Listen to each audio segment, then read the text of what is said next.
नेपाल बचत तथा ऋण केन्द्रीय सहकारी सङ्घ लिमिटेड नेप्स्कुन आज अर्थात् साउन 32 गतेबाट 33 वर्ष प्रवेश गरेको छ।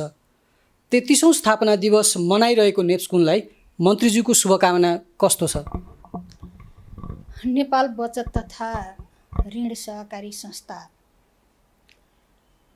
नेप्सुन वास्तवमा देशभरिका बचत तथा ऋण परिचालन गर्ने सहकारी संस्थाको अभिभावक निकाय हो र यसले आफ्नो 32 वसन्तहरू पार गर्दै अहिले 33औं स्थापना दिवस सञ्चालन गर्न गइरहेको छ।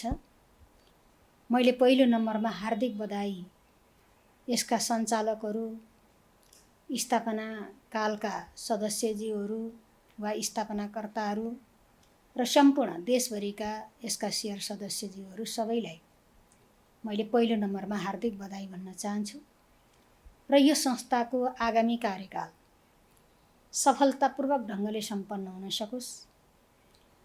मुलुकको एउटा वित्तीय क्षेत्रको नमुना योग्य संस्थाको रूपमा राज्यले यसलाई त्यो ढङ्गले मूल्याङ्कन गर्न सक्ने गरी अगाडि बढ्न सकोस्। म आजका दिनमा हार्दिक शुभकामना भन्न चाहन्छु। आजै अर्थात् साउन 32 गतेबाटै स्थापना दिवसकै अवसर पारेर नेप्स्कुनले एउटा व्यावसायिक ढङ्गबाट सहकारी र सञ्चारलाई जोड्ने हिसाबले sakosaavaz.coop.np नामक अनलाइन अथवा डिजिटल पत्रिकाको पनि शुभारम्भ गरेको छ। यो पत्रिकाको विषयमा अथवा सहकारी र सञ्चारको सम्बन्धलाई यहाँले कसरी हेर्नुहुन्छ? वास्तवमा सहकारी क्षेत्रको गतिविधिहरूलाई बाहिर अझै जुन ढङ्गले ल्याउन पर्ने हामी त्यो ढङ्गले ल्याउन सकेका छैनौँ। प्रचारमा यसको कमी रहेको छ। अनि सञ्चार जगतको कुरा गरिरहँदा पनि हाम्रा ध्यानहरू अन्त मडिया छन्। जति राजनीतिक क्षेत्रका समाचारहरूले स्थान प्राप्त गर्छन्, यस्तो सहकारी जनताको जीवन समृद्ध बनाउने, स्वयं व्यक्तिहरू समृद्ध बन्ने, रोजगार सिर्जना गर्ने, व्यवसाय व्यापारहरू फस्टाउने प्रकृतिका कार्यक्रमहरू जुन सामूहिकतामा सञ्चालित छन् र मान्छेको जीवन बदल्ने प्रकृतिका छन्, त्यस्ता कार्यक्रमहरू बेसी हामीले जनस्तरसम्म पुर्याएनौँ भने जनताले के सिक्ने? जनताले सिक्ने चिजको कमी हुन्छ।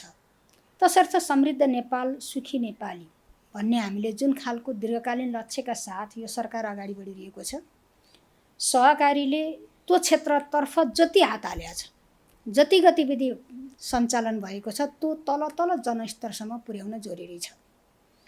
त्यही आवश्यकतालाई पूर्ति गर्ने गरी अहिले जुन अनलाइन यहाँहरूले समुद्घाटन गर्दै हुनुहुन्छ, मैले हार्दिक शुभकामना भन्न चाहन्छु र आजका दिनमा थप कुरा भन्न चाहन्छु।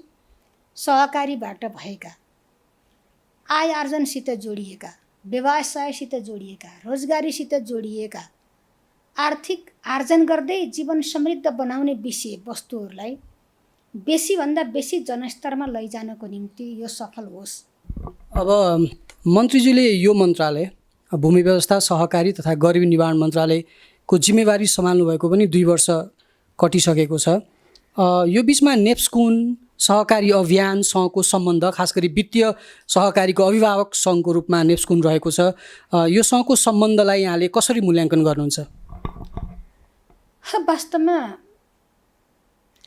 विगतमा हामीले नेप्सनसँग मन्त्रालयले सहकारी गर्दै काम पनि अगाडि बढायो। त्यो भनेको हाम्रो यत्रो ठुलो सङ्ख्याका बचत तथा ऋण परिचालन गर्ने जति पनि सहकारी संस्थाहरू छन्, ती सहकारी संस्थाहरूको सुशासनको प्रश्न भनेको आजको प्रमुख प्रश्न हो र मलाई लाग्छ चुनौती पनि हो। यही कुरालाई महसुस गर्दै हामीले हाम्रा संस्थाहरूको अनुगमन गर्ने, निरीक्षण गर्ने र सुशासन कायम गर्ने कुरालाई महत्त्वका साथ लिँदै नेप्सुनसँग सहकार्य गरेर हामीले यो कार्यक्रमहरू विगतमा सञ्चालन गऱ्यौँ र जति ठाउँमा त्यो कामको निम्ति संस्था पुगेको छ त्यसले राम्रो रिजल्ट दिएको छ। त्यसैले हामी भोलिका दिनहरूमा पनि यसलाई सहकारी गर्दै अगाडि बढाउन पर्ने र अहिले नियमनकारी निकायहरूको प्रभावकारी नियमनकारी निकायहरूको अभावमा अनेक प्रश्नहरू उठ्न थालेका छन् सहकारी क्षेत्रमा। साँच्चै केही समस्याहरू पनि देखिएका छन् र यसले भोलि दीर्घकालसम्म मौलाउँदै गयो भने ठुलो नोक्सान हुने स्थिति पनि छ। तसर्थ हामी बेलैमा सचेत भएर सोच्न पर्ने परिस्थितिमा यो संस्थाको बेसी ध्यान त्यहाँ केन्द्रित हुनेछ। अब सरकारसित सहकार्य गर्दै, मन्त्रालयसित सहकार्य गर्दै आफूसँग जोडिएका संस्थाहरूमा अनुशासन कायम गराउने, उनीहरूको गुणस्तरको वृद्धि गर्ने, सुशासन कायम गर्ने। आज जुन खालका केही न केही छिटफुट रूपमा केही नकारात्मक गतिविधिहरू, जुन खालका वित्तीय अनुशासन तोडिएका विषयहरू छन्, त्यसलाई बेलैमा आफ्नो दायराभित्र ल्याएर सचेत बनाएर जुन खालका उड्दै गरेका, देखिँदै गरेका जटिलताहरू छन्, ती जटिलतालाई समाधान गर्ने गरी यो न्याप्सुन त्यो ढङ्गले लाग्नेछ। न्याप्सुन त्यो ढङ्गले लागिरहँदा सरकारको तर्फबाट या मन्त्रालयको तर्फबाट न्याप्सुनलाई गर्न पर्ने सहयोगमा हामी तयारै छौँ। हामी त्यो ढङ्गले लागु पर्नेछौँ भन्ने म विशेष त तुल्याउन चाहन्छु। नेप्स्कुनको सञ्जालभन्दा बाहिर रहेका बचत तथा ऋण सहकारीहरूलाई सञ्जालभित्र ल्याउने कुरामा नेप्स्कुनको पहलकदमी धेरै अगाडिदेखि भइरहेको छ।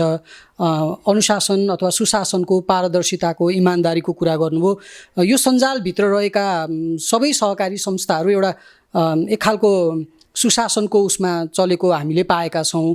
अब यसलाई यी बाहिर रहेका सहकारीहरूलाई पनि नेप्स्कुनको नेटवर्कभित्र, सञ्जालभित्र ल्याउने कुरामा सरकारको प्रतिबद्धता सँगै नेप्स्कुनका आगामी चुनौती र प्रभाव र भूमिकाहरूलाई यहाँले कसरी विश्लेषण गर्नुहुन्छ?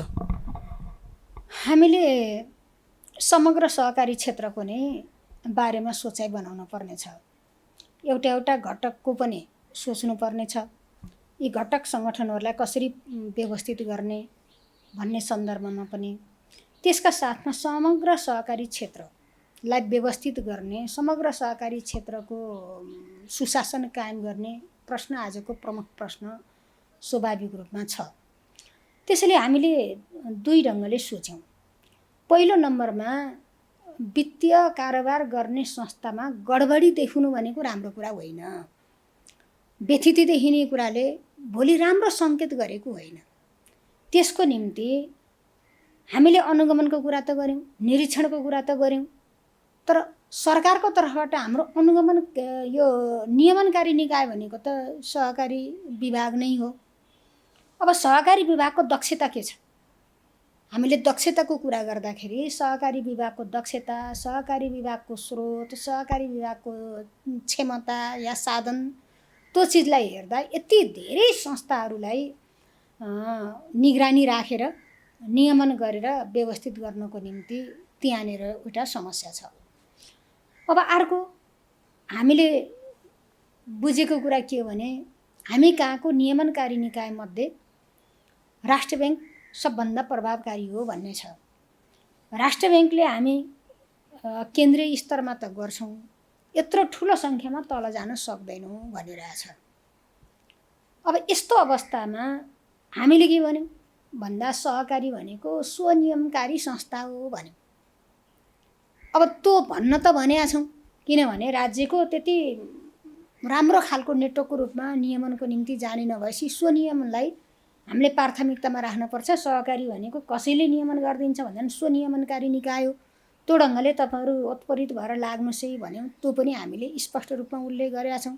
तर व्यावहारिक कार्यान्वयनमा कता कता समस्या भएपछि हामीले के सोचेका छौँ भन्दा, अब सहकारी बचत तथा ऋण परिचालन गर्ने सहकारी संस्थाको सङ्ख्या कम गर्न पर्यो। त्यसको निम्ति मर्जरको नीति, सहकारी मर्जरको नीति ल्याउन पर्यो। हामी यो ढङ्गले लागेका छौँ।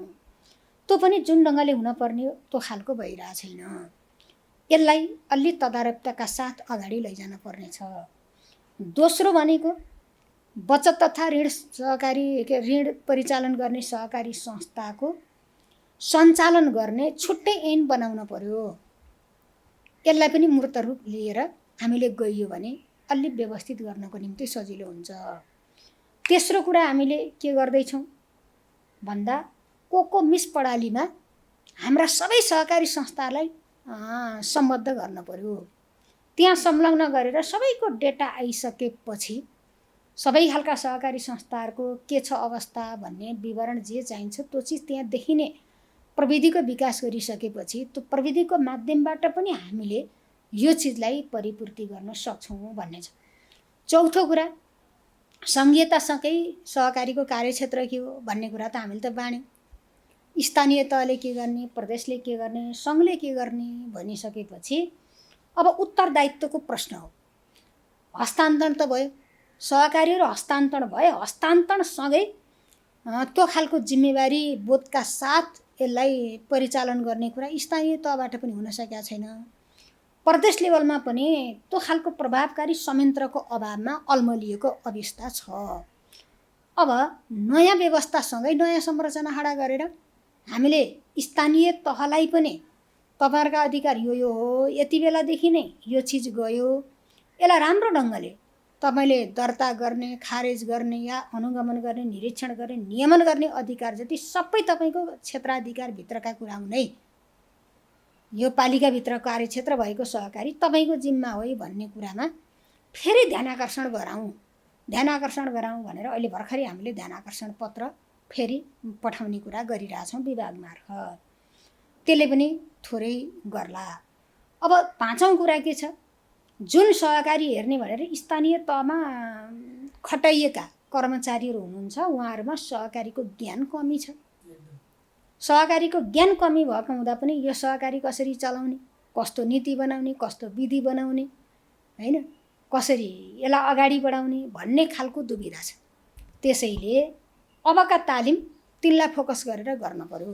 हामीले तालिम त गऱ्यौँ, सबै अभियान पनि त्यही, कर्मचारी पनि त्यही, जनप्रतिनिधि पनि त्यही गरेर गऱ्यौँ। अब त होइन।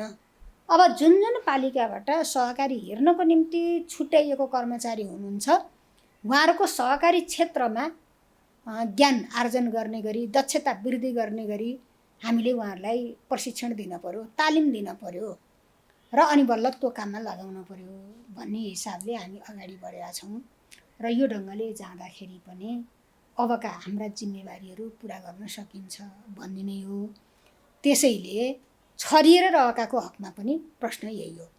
अहिले भित्र भएकाको पनि कम गर्ने, सङ्ख्या कम गर्ने, अनि छरिएर रहेकालाई पनि एउटा विधिबाट, एउटा प्रक्रियाबाट अनि सँगै संलग्न बनाएर लिएर जान पर्यो। किनभने मसँग छैन, मेरो सेयर सदस्य होइन भनेर भएन। अनि यो राष्ट्रिय सहकारी महासङ्घमा ऊ चाहिँ कहीँनिर जोडिएको छैन भनेर भएन।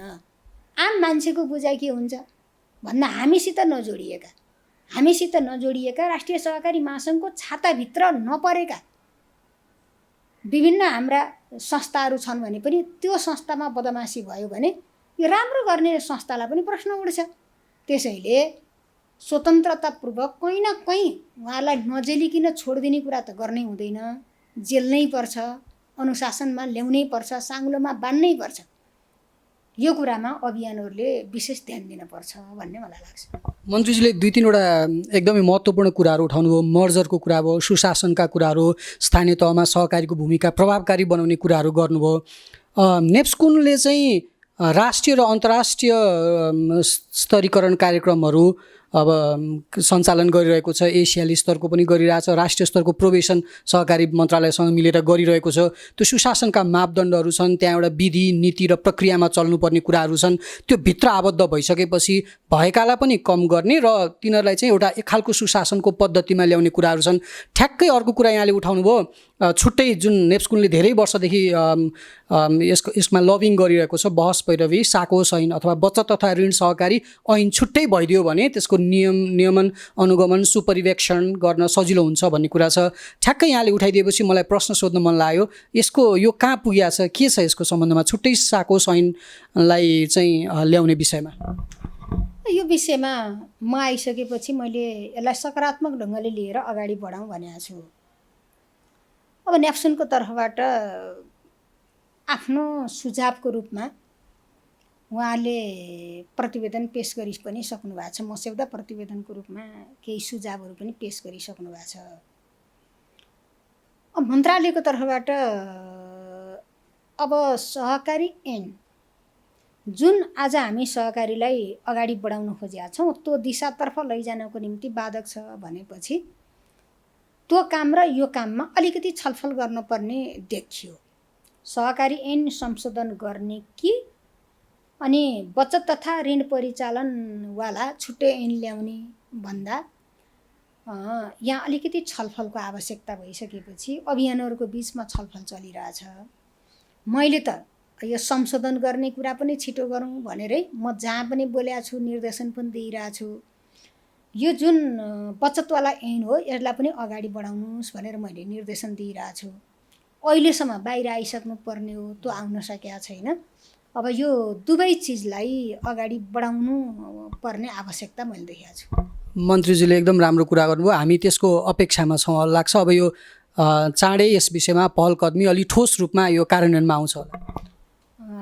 हामी कार्यान्वयन गर्ने गरी नै अगाडि बढेका छौँ।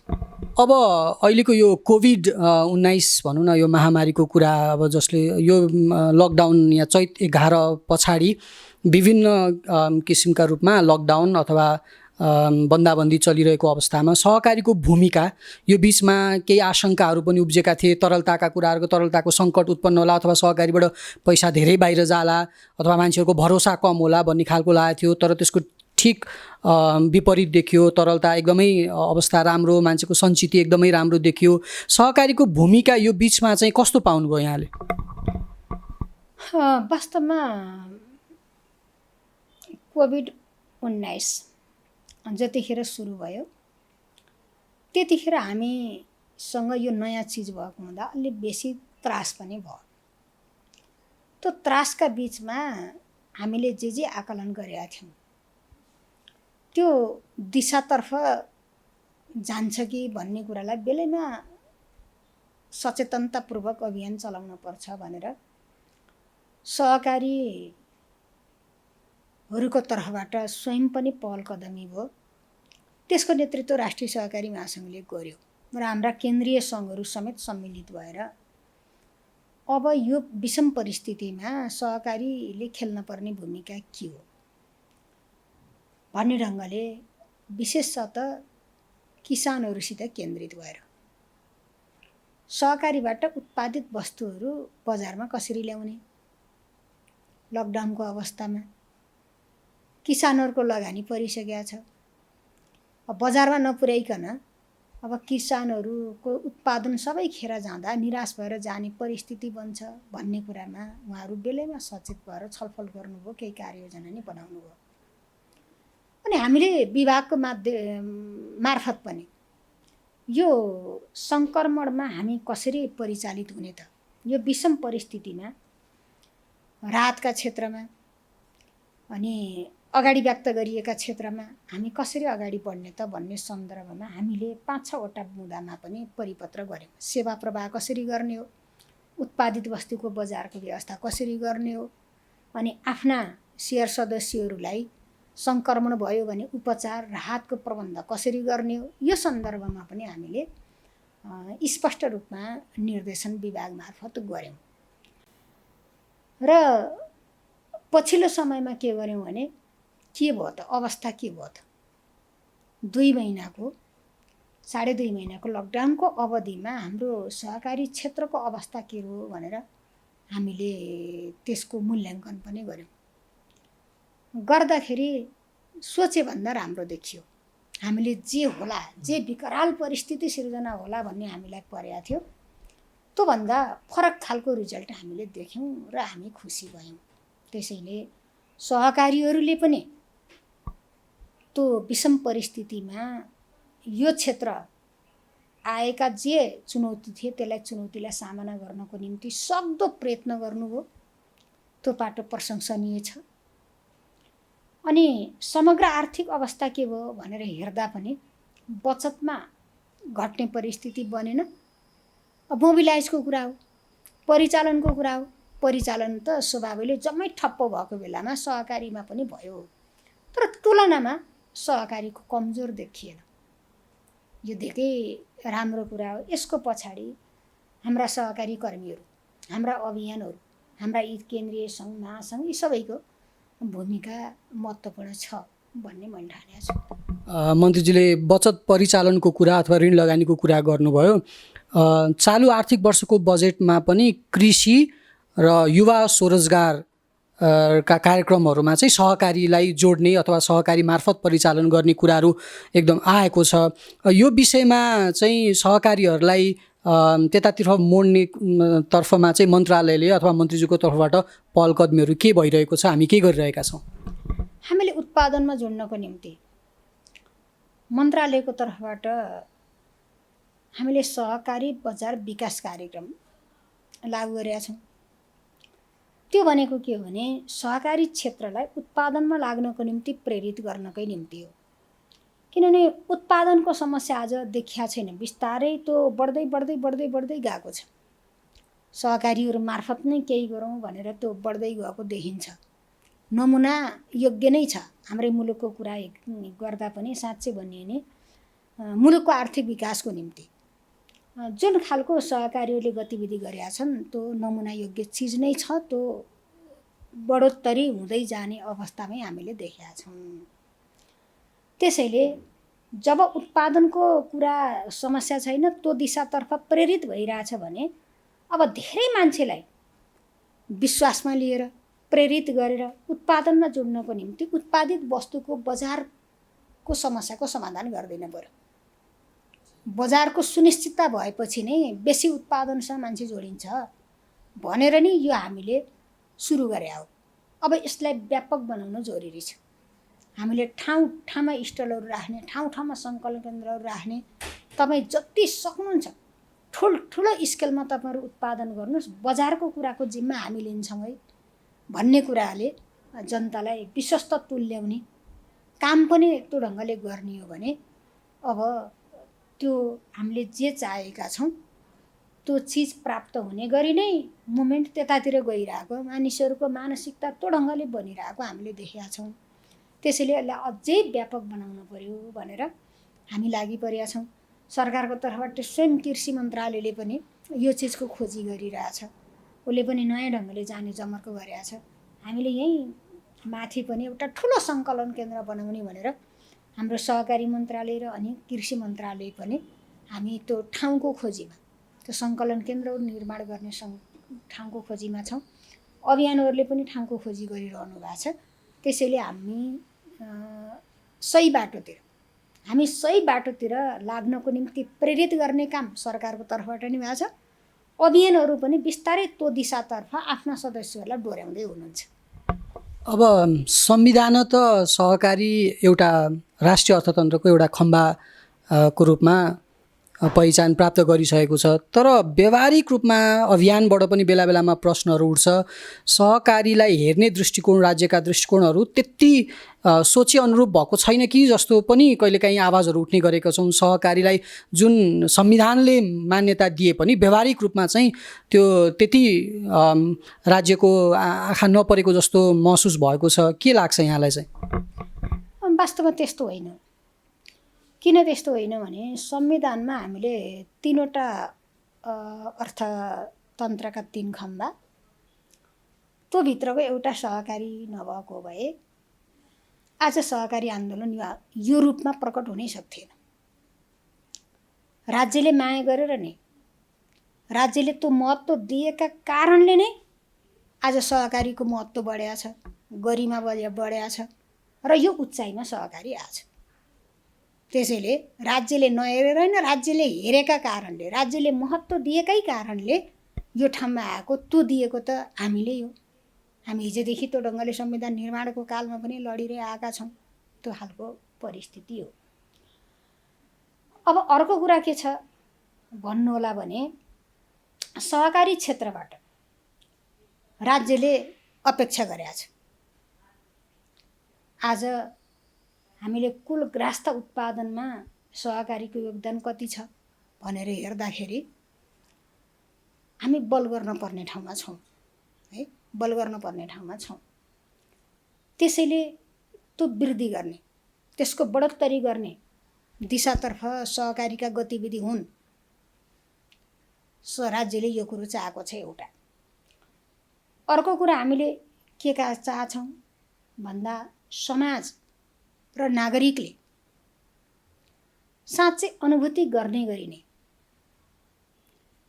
समाज र राज्यको नागरिकले अनुभूति गर्ने गरी नै सहकारीले आफ्नो गतिविधि त्यस्तो अगाडि बढाओस् कि जुन गरिब लक्षित होस्, गरिबको जीवन बदल्ने, सहकारीमा लाउने, उही हुने खाने धनी मान्छेको माथि माथि जाने अनि निम्न स्तरकोमा हाम्रो ध्यान पुगेन भने समस्या हुन्छ। त्यसैले अबका सहकारी गरिबका परिवार छानेर सेयर सदस्य बनाएर गरिबका झुपडीमा जान पर्यो, दुर्गम क्षेत्रमा जान पर्यो, जहाँ बेसी गरिबी छ त्यो ठाउँमा सहकारी बेसी हुन पर्यो। अब कर्णाली जान पर्यो, अब हाम्रो 2 नम्बर प्रदेश जान पर्यो, जहाँ बेसी हाम्रा ती समस्याहरू छन् त्यो ठाउँमा जानु पर्यो र आफ्ना गतिविधिहरू सञ्चालन गर्न पर्यो भन्ने राज्यको अपेक्षा हो। अब मन्त्रालयको अहिलेको प्राथमिकता, अहिले हालको प्राथमिकता चाहिँ के छ सहकारी क्षेत्रमा? राज्यको सहकारी क्षेत्रमा प्राथमिकताको कुरा गरिरहँदाखेरि हामीले सहकारीलाई व्यावसायिक बनाउने र यो सहकारीका माध्यमबाट धेरैभन्दा धेरै उत्पादन बढाउने, त्यसले मुलुकलाई आत्मनिर्भर बनाउन सकिन्छ, आर्थिक रूपमा पनि समृद्ध बनाउन सकिन्छ। तसर्थ बेसीभन्दा बेसी आर्थिक क्रियाकलापहरू सञ्चालन गर्ने ठाउँमा पुर्याएर देशलाई समृद्ध बनाउने ठाउँमा सहकारीको अलि बेसी भूमिका होस् भन्ने ढङ्गले नै सरकारको नीति तथा कार्यक्रम, सरकारको बजेट मन्तव्य यी ठाउँहरूमा पनि हेऱ्यौँ भने विगतमा सहकारीको पनि हामीले सुन्न पाउँथेनौँ।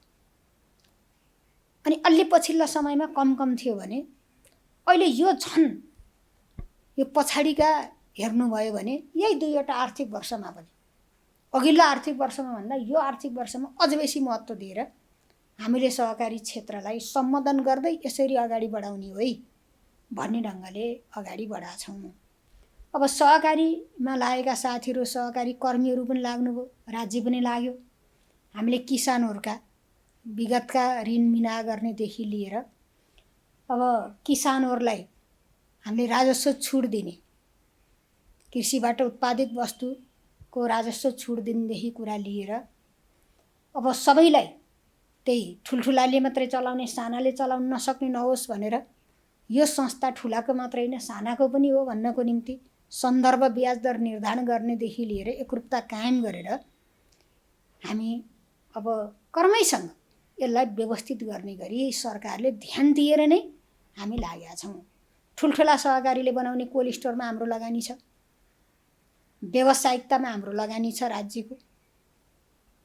त्यसैले राज्यको ध्यान हरेक हिसाबले सहकारीमा केन्द्रित छ। अबको यो बदलिदो परिस्थितिमा अब अहिले एउटा नयाँ शब्दावली एकदमै प्रचलनमा रहेको छ, न्यू नर्मल भनिन्छ। यो कोभिडसँगैको परिस्थितिमा अब चाहिँ यो कोभिडसँगैको परिस्थितिमा सहकारी क्षेत्रको न्यू नर्मल चाहिँ कस्तो होला मन्त्रीज्यू? वास्तवमा तपाईँले धेरै महत्त्वपूर्ण प्रश्न उठाउनुभयो। एउटा कुरा हामीले जुन सर्वेक्षण गऱ्यौँ त्यसले पनि एउटा तस्बिर त दियो नि।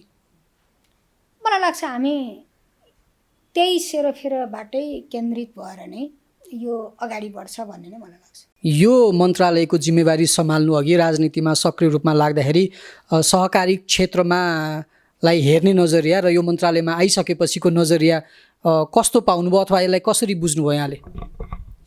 म वास्तवमा भन्ने भने कुनै सहकारी संस्थाको सदस्य थिइनँ। सहकारी संस्थाले सल्लाहकार बनाएको थियो, त्यसको सेयर सदस्य भएर म त्यति धेरै क्रियाशील भएको मान्छे थिइनँ। तर मैले सहकारीलाई बुझ्ने कोसिस गरेको थिएँ, सहकारी क्षेत्रलाई अध्ययन गर्ने बुझ्ने कोसिस चाहिँ मैले गरेको थिएँ मन्त्री हुनु पूर्व पनि, र सकारात्मक थिएँ, सहकारीप्रति सकारात्मक थिएँ या सहकारी मैत्री थिएँ। त्यसैले मलाई यो मन्त्रालयमा आएपछि सहकारी क्षेत्रमा अलिकति बेसी रुचि पनि भयो।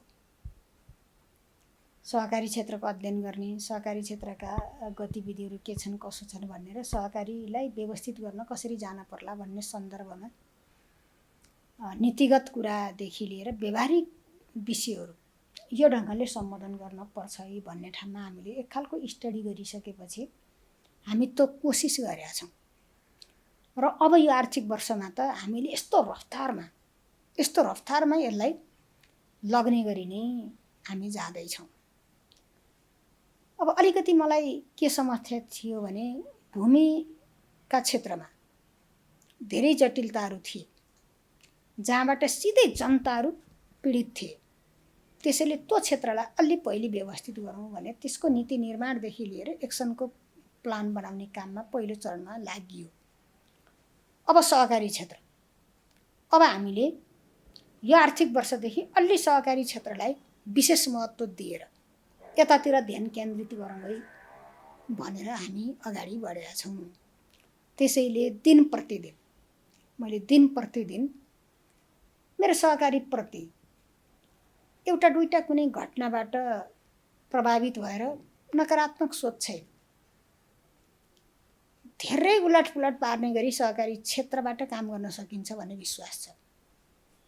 तर चुनौती त्यही हो, डर त्यही हो। सुशासनसित जोडिएको निकै डरलाग्दो प्रश्न छ। यो प्रश्नको हल कसरी गर्ने होला भन्ने कुरा हो। अरू कुरामा सहकारी क्षेत्रबाट म उत्साहित नै छु। त्यसै उत्साहित ढङ्गले योजना बनाउनुपर्छ, अभियानहरूलाई सहयोग गर्नुपर्छ भन्ने कुरामा ममा कहीँनिर दुविधै छैन। मैले त्यसको नेतृत्व दृढतापूर्वक गर्छु। यहाँको यो अभियानमा चाहिँ अभियान कर्मीहरूको साथ र सहयोगको पनि त अपेक्षा होला। अब अभियान कर्मीहरूसँगको सम्बन्धमा अहिलेसम्म खासै हाम्रा बिचमा मतभेद छैन। उहाँहरूको मूल्याङ्कन के छ त उहाँहरू आफूले बताउनु होला। मैले नेतृत्व गरिसकेपछि मेरो उहाँहरूको बिचमा धेरै त्यस्ता मतभेदका विषयहरू केही पनि छैनन्। समस्यालाई यसरी जाउँ है भनेपछि सहज ढङ्गले नै हामीले महसुस गर्न पर्ने कुराहरू पनि गरेका छौँ। उहाँहरूलाई बताइसकेपछि उहाँहरू कन्भिन्स हुनपर्ने कुरा पनि सजिलै कन्भिन्स भएर हामी एक आपसमा समझदारी कायम गर्दै हार्दिकता वृद्धि गर्दै अगाडि बढेका छौँ। हस्, मन्त्रीजीको यो साथ र समयको लागि धेरै धेरै धन्यवाद। हस्, हजुरलाई पनि धन्यवाद।